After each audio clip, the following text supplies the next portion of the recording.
You know, in my business, I see all sorts of things come through the door. Gold, silver, weird historical artifacts, you name it. But there's something special about old coins. Each one is a little piece of history you can hold right in your hand. It's not just about the metal value, though. That's part of it. It's about the story. Who held this coin? What did they buy with it? A loaf of bread, a ticket to a new life. Every scratch, every bit of wear, it tells a tale of its journey through time. That's what gets collectors, and guys like me, really excited. It's a tangible connection to the past. The world of numismatics, that's the fancy word for coin collecting, is like a massive treasure hunt. You're always looking for that one, rare piece. The one with a mistake, or the one that was only minted for a single year. It's the thrill of the chase that keeps you going. You spend hours, sometimes years, searching for a specific coin to complete a collection. And when you finally find it, the feeling is incredible. It's a puzzle, a history lesson, and an investment all rolled into one. You learn about economics, politics, and art just by studying these little metal discs. Think about it. A government doesn't just make a coin. They have to decide what it looks like, what metal to use, and what symbols to put on it. These decisions reflect what's important to that society at that exact moment in history. A king's portrait, a national symbol, a motto, it all means something. So when you look at a collection of coins from one place, like Hong Kong, you're seeing a visual timeline of its entire history. You can see the shift from one ruler to the next, the effects of war, and the pride of a nation, all stamped in metal. And let's be honest, there's the investment side of it. Rare coins can be worth a lot of money. I'm talking serious money. A coin that was worth 1 cent 100 years ago could be worth thousands, even hundreds of thousands of dollars today. It all comes down to rarity, condition, and demand. The fewer there are, and the more people want them, the higher the price goes. It's basic supply and demand, but applied to these incredible historical artifacts. That's what makes the hunt not just fascinating, but potentially very profitable. Before Hong Kong became the bustling city we know today, it was a quiet area of fishing villages. This was a long time ago, back when China was ruled by emperors. The people there didn't have their own special Hong Kong money. Instead, they used the same currency as the rest of China. This meant using coins that had been around for centuries. We're talking about those classic Chinese cash coins. You know the ones I mean, the round coins with the square hole in the middle. These were usually made of bronze or brass, and were the standard for daily business. The square hole wasn't just for decoration, it was practical. People would string these coins together, often in groups of 100 or 1,000. This made them easier to carry and count. Can you imagine carrying a long string of coins instead of a wallet? These strings of cash were the backbone of the economy. For bigger transactions, they didn't use coins at all. They used silver ingots, which were basically lumps of silver weighed out to a specific amount. The value was based purely on the weight and purity of the silver, a system that was trusted all over Asia. As European traders started showing up in the region, things got more complicated. They brought their own money with them, like Spanish silver dollars, often called pieces of 8. These big, heavy silver coins were trusted everywhere because they were made of good quality silver. So, for a while, Hong Kong and the surrounding coastal areas had a mix of currencies. You had Chinese cash coins for small stuff, silver ingots for big deals, and foreign silver dollars for international trade. It must have been a confusing time to be a shopkeeper, trying to figure out all the different exchange rates. This melting pot of currencies shows you how Hong Kong was already becoming a hub for trade, even before the British officially took over. The local economy had to be flexible. People used whatever form of money was available and accepted. This period is fascinating because it set the stage for Hong Kong's future as a global financial center. The use of different types of money from all over the world was just the beginning of its long and complicated story with currency. There weren't any Hong Kong coins yet, but the foundation was being laid. When the British took control of Hong Kong in 1842, they had a problem.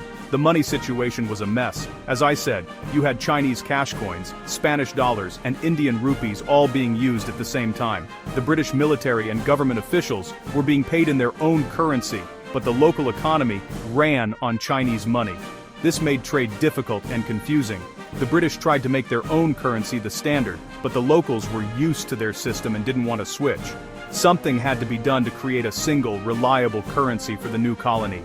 So, in 1863, the British decided to mint the very first official Hong Kong coins. They established a local mint on Hong Kong Island, right in the area we now call Causeway Bay. This was a huge step. It was a declaration that Hong Kong was here to stay, and that it would have its own unique identity, starting with its money. The first coins they produced were Media Group. Detailed macro shot of a bronze 1863 Hong Kong 1-cent coin, collection of early Hong Kong coins displayed, stock to distribute equally. A bronze 1-cent coin, and a 1 mil coin, which was 1/10 of a cent. These coins featured Queen Victoria's portrait on one side, making it very clear who was in charge. The new coins were a mix of British style and local needs. The designs were very British, with the Queen on the front. But the denominations and the Chinese characters on the back were meant to make them familiar to the local population. The 1-cent coin, for example, had Hong Kong 1 cent written in English and Songgong Yishen in Chinese. This was a smart move. It helped bridge the gap between the two cultures and encouraged local people to start using the new coins for their daily shopping and business. Unfortunately, the Hong Kong mint didn't last very long. It was expensive to run, and it struggled to produce enough coins to meet the colony's needs. Plus, the silver coins they started making were not as popular as the trusted Spanish and Mexican silver dollars. The mint was officially closed in 1868 after just a few years of operation. The machinery was sold off to Japan, which actually used it to help start its own modern mint. Even though it was short-lived, the first Hong Kong mint was incredibly important. It started the journey of Hong Kong's unique coinage. After the local mint closed, Hong Kong still needed its own money, so the British government arranged for the coins to be made at the Royal Mint in London and other mints in England. This is when things really got standardized. The most important coin of this era was the Hong Kong silver dollar. Introduced in 1866, this coin was designed to compete with the other silver trade dollars circulating in Asia. It was a big, beautiful coin, about the same size and weight as the popular Mexican silver dollar. Its value was based on the actual silver it contained. This was the era of the silver standard. Money was worth something because it was made of a precious metal. A dollar was a dollar because it had a dollar's worth of silver in it. It's a simple concept and one that people trusted. The Hong Kong silver dollar had a unique design that was a blend of East and West. On one side, you had Queen Victoria's head. But on the other, instead of a typical British design, it had an intricate pattern with Chinese characters indicating the value and the name Hong Kong. This design choice was a nod to the coin's intended use in Asian trade. These silver dollars, along with smaller silver coins like the 50, 20, 10 and 5-cent pieces, became the backbone of Hong Kong's economy for decades. People used them for everything, from paying rent to buying goods from international merchants.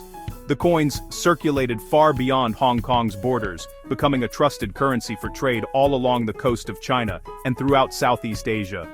Having a stable, reliable, and recognizable currency helped cement Hong Kong's status as a major center for international finance and commerce in the region. However, being on the silver standard had its ups and downs. The value of silver on the world market could change, which meant the purchasing power of the Hong Kong dollar could also fluctuate. This became a major problem in the early 20th century as many countries, including Britain, moved to the gold standard. In 1935, Hong Kong finally had to abandon the silver standard. The government began to recall the silver coins and replace them with coins made from cheaper metals like nickel brass and copper nickel. This marked the end of an era, and those old silver coins instantly became historical artifacts. For over 150 years, one image was a constant on Hong Kong's coins, the portrait of the reigning British monarch. From Queen Victoria to Queen Elizabeth II, the Queen's head became the most recognizable symbol of Hong Kong's status as a British colony. Having the monarch's face on the money was a powerful statement. It was a daily reminder every time someone made a purchase of the connection to the British Empire. This tradition followed the practice of coinage throughout the Commonwealth, creating a sense of unity across vast distances. The portrait of the monarch wasn't static, it changed over time. As a new king or queen took the throne, the coins were updated with their effigy. Collectors love to trace this progression. You can line up coins from different years and see Queen Victoria as a young woman, then King Edward VII, King George V, King George VI, and finally, Queen Elizabeth II at different stages of her long reign. Each portrait is a work of art, a miniature sculpture that captures the likeness of the ruler and the artistic style of the period. For collectors, getting one of every monarch is a classic goal. The design of the reverse side of the coins also evolved, but the Queen's head remained the focus. The most iconic of these is probably the Hong Kong dollar coin featuring Queen Elizabeth II. The famous scalloped or fluted edge of the $1 and $2 coins made them instantly recognizable by touch alone. The reverse often featured a lion, another powerful symbol of Great Britain. These coins were part of everyday life for generations of Hong Kong people. They were used in vending machines, for bus fare, and to buy snacks from street vendors. They are a source of nostalgia for many. The final coins to feature Queen Elizabeth II were minted in the early 1990s.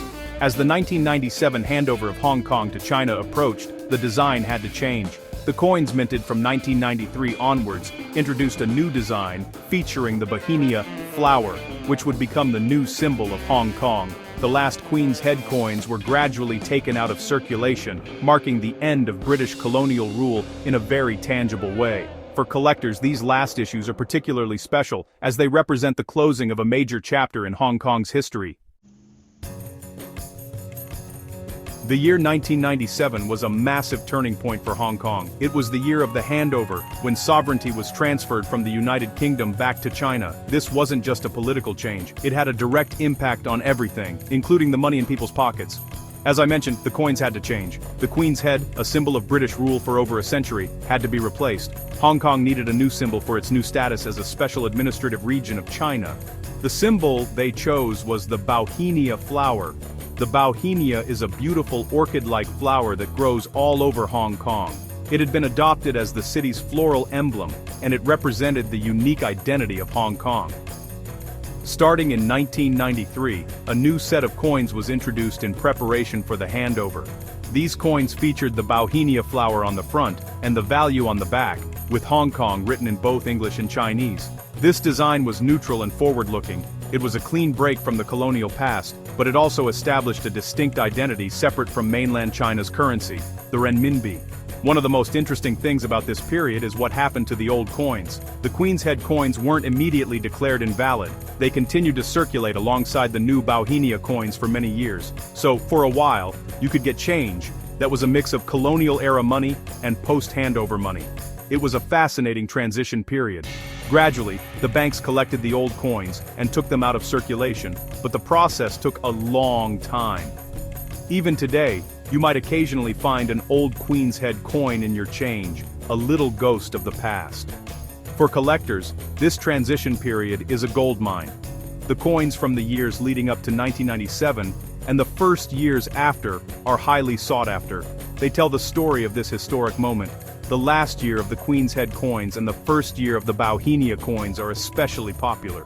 The government also issued special commemorative coin sets to mark the 1997 handover itself.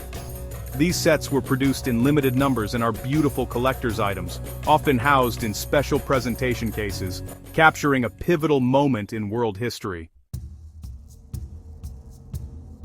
In every area of collecting, there are the Holy Grails. These are the ultra-rare, super valuable items that everyone wants but almost no one can find. In the world of Hong Kong coins, there are a few that stand out. These are the coins that, if they walk into my shop, my heart starts beating a little faster. The top of the list for many is the 1866 Hong Kong $1 coin. This was one of the first silver dollars minted at that short-lived Hong Kong mint. Because the mint closed so quickly, not many of these were made, and even fewer have survived in good condition. What makes this 1866 dollar so special is its history and rarity. It represents the ambition of the early British colony to create its own currency. Finding one of these is tough. Finding one that isn't heavily worn, scratched, or damaged is almost impossible. A high-quality, professionally graded example of an 1866 Hong Kong dollar can sell for tens of thousands, sometimes even hundreds of thousands of dollars at auction. It is the dream coin for any serious collector of Hong Kong or British Commonwealth coinage. It's a true piece of numismatic history. Another legendary rarity is the 1941 Hong Kong 1-cent coin. This one has a dramatic backstory. In 1941, the world was at war. Hong Kong was facing an imminent invasion by Japan. A shipment of new 1-cent coins was on its way from the mint in Britain, but the ship carrying them, the SS City of Cairo, was sunk by a German U-boat in the Atlantic Ocean. The entire mintage of 1 million coins went to the bottom of the sea. However, a tiny number of proof versions, special early strikes made for review, had been kept in Britain. Only a handful of these are known to exist, making the 1941 1-cent one of the rarest Hong Kong coins in existence. Then you have coins that are valuable because of errors. A famous example is the 1964 Hong Kong 5-cent coin. A small number of these were accidentally struck with the wrong metal intended for the 10-cent coin, giving them a brassy golden color instead of the usual silver-gray nickel brass. These mule errors are incredibly rare and valuable. Another key coin is the 1980 Hong Kong $1 coin with the scalloped edge. For some reason, the mintage for that specific year was extremely low compared to the years before and after. It's a modern rarity that people still hunt for in their pocket change, though the chances are incredibly slim now. These are the stories that make coin collecting so exciting. It might seem strange that collectors in the United States would be so interested in coins from a small place halfway across the world, but there are some very good reasons for it.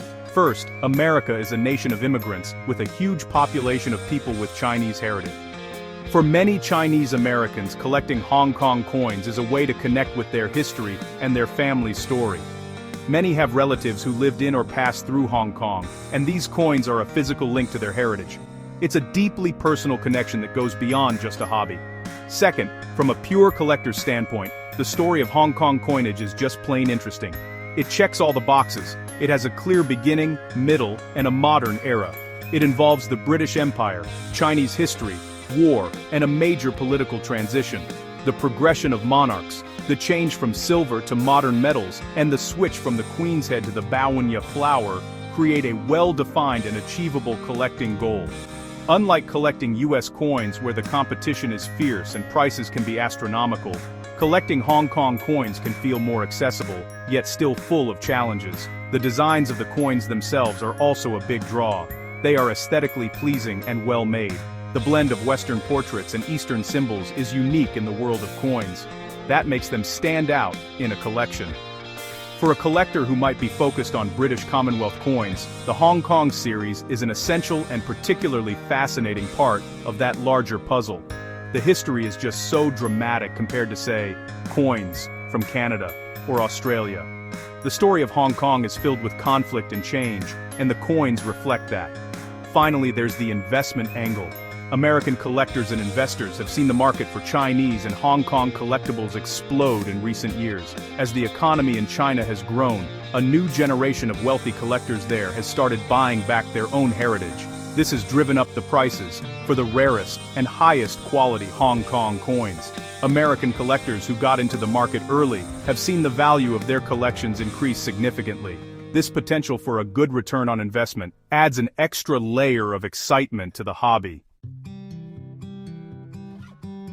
When you lay out a collection of Hong Kong coins, from the first bronze cent of 1863 to the modern Bauhinia dollar, you're not just looking at money, you're looking at a 150-year-long story told in metal. It's a story of a small fishing outpost that became a global financial powerhouse. It's a story of the rise and fall of empires, of cultural fusion, and of a city's resilient and unique identity. Each coin is a chapter in that story, a witness to history that has passed through countless hands. That's a powerful thing to think about. The appeal of these coins is universal. For history buffs, they are artifacts that track the political and economic changes of a pivotal region. For art lovers, they are miniature sculptures showcasing the changing styles of portraiture and design. For people with a connection to Hong Kong, they are symbols of home and heritage, tangible pieces of nostalgia. And for treasure hunters and investors, they represent the thrill of the chase and the potential for great value. It's a hobby that operates on many levels, which is why it attracts so many different kinds of people from all over the world. The world of Hong Kong numismatics is still very much alive. Collectors continue to hunt for rare dates and high-grade examples. New research is always coming out, shedding more light on the history of the mints and the coins they produced. And as time goes on, even the more common coins become scarcer as they get worn out, lost, or melted down. The coins that were once everyday objects are slowly but surely becoming historical treasures. The modern Bohemia coins we use today will one day be the vintage collectibles that future generations search for. Ultimately, collecting Hong Kong coins is about preserving a legacy. It's about appreciating the journey of a remarkable city. Every collector who carefully puts a coin into an album is acting as a custodian of history, protecting that small piece of the story for the future. Whether you're a seasoned expert with a collection worth a fortune, or a beginner just starting with a few old coins from your grandparents, you are part of that tradition, and that's the real treasure. It's not just about the money, it's about the story, and the story of Hong Kong's coins is one of the best there is.